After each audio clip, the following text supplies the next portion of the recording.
In 1492, a brave and ambitious sailor named Christopher Columbus set sail across the vast Atlantic, aiming to find a new route to Asia. But what he found instead changed the world forever. A new continent ripe for exploration, colonization, and unimaginable wealth.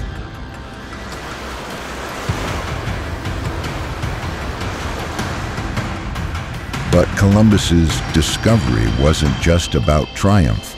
It sparked a wave of European conquest and colonization that devastated native populations and reshaped the Americas forever. The legacy of this conquest has affected not just history, but the world we live in today. So how did the colonization of America begin?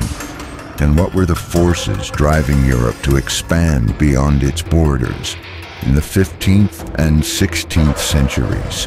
Join us as we dive deep into the age of exploration and the colonial legacy that still echoes today.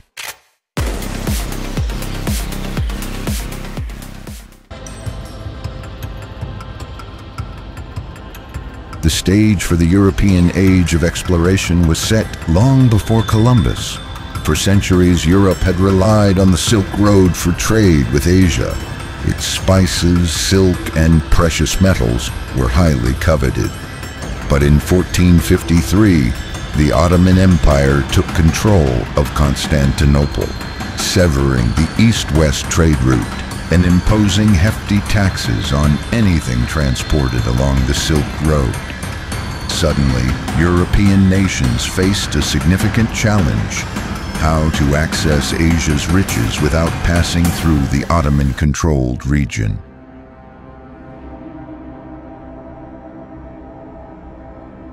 This disruption sparked fierce competition among European powers, particularly Spain and Portugal, to find new routes to the east.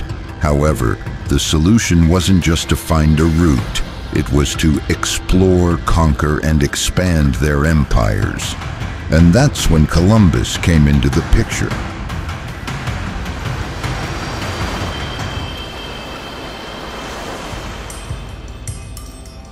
Christopher Columbus, a determined sailor from Genoa, sought to find a westward passage to Asia.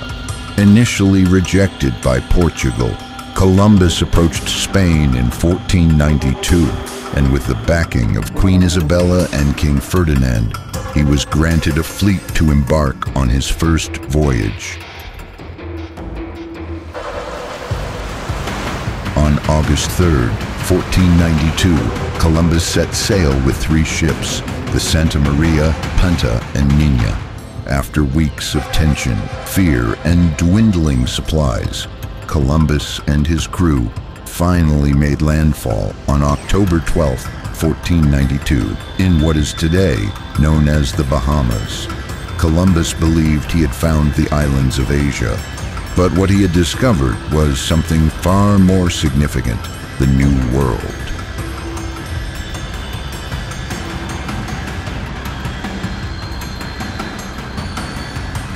Columbus's discovery of the New World triggered a flood of European interest and exploration.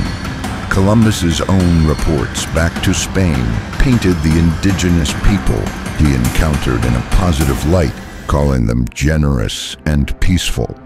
But for Columbus, these native people, whom he called Indians, were potential subjects for conversion to Christianity, and perhaps more importantly, sources of labor.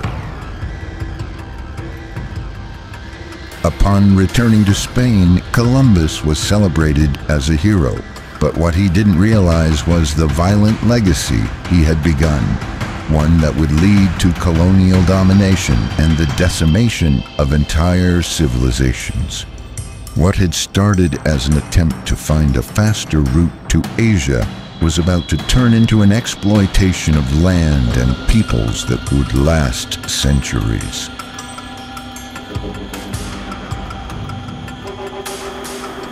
In 1493, just 1 year after his discovery, Columbus returned to the New World. this time with 17 ships, 1,500 men, priests and soldiers. He was tasked with establishing the first permanent European colony in the Americas. Santo Domingo, located on the island of Hispaniola, became the first European settlement in the Americas. But Columbus's second voyage was far more brutal. He quickly set about imposing Spanish rule, enslaving indigenous people, and exploiting the land for resources. The Taíno people, who had greeted Columbus with kindness, soon found themselves caught in a cycle of violence and exploitation that would nearly wipe out their civilization.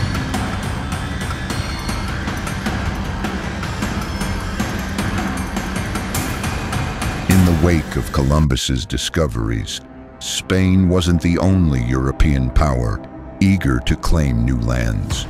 Portugal, a naval powerhouse, was just as determined to secure its own slice of the New World. But both Spain and Portugal feared conflict over their newfound territories.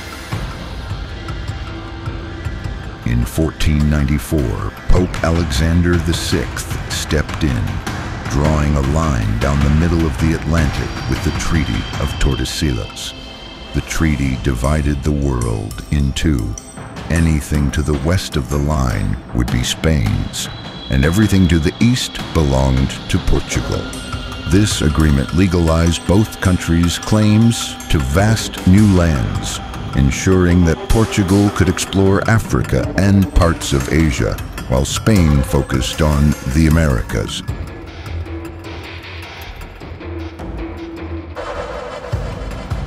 In 1500, Pedro Álvares Cabral of Portugal made an unexpected discovery while en route to India, Brazil. Cabral landed on the coast of Bahia, unaware that this land lay on Portugal's side of the demarcation line. Initially, the Portuguese were interested in gold, but when they discovered Brazil wood, a valuable commodity for dyeing textiles, their focus shifted. By the 1530s, the Portuguese began to colonize Brazil, setting up sugar plantations and enslaving indigenous peoples to work the land.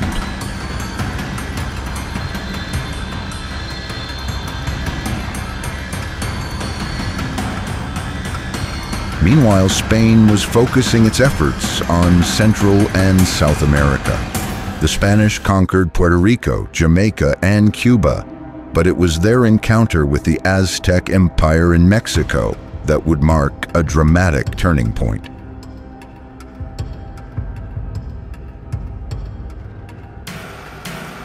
In 1519, Hernán Cortés set sail from Cuba and landed on the shores of Mexico. Armed with guns, horses, and a small army, Cortés quickly allied himself with native tribes opposed to the Aztecs.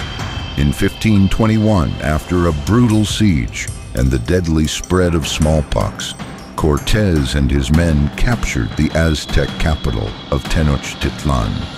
This marked the beginning of Spanish dominance in Mexico, a power they would hold for centuries.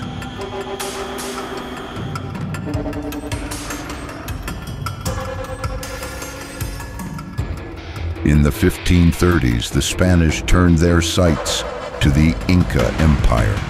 Led by Francisco Pizarro, the Spanish forces faced a much larger enemy. But despite being vastly outnumbered, Pizarro's soldiers used their superior weapons and tactics to overwhelm the Inca, decimating their armies with gunpowder and taking advantage of internal divisions within the Inca leadership.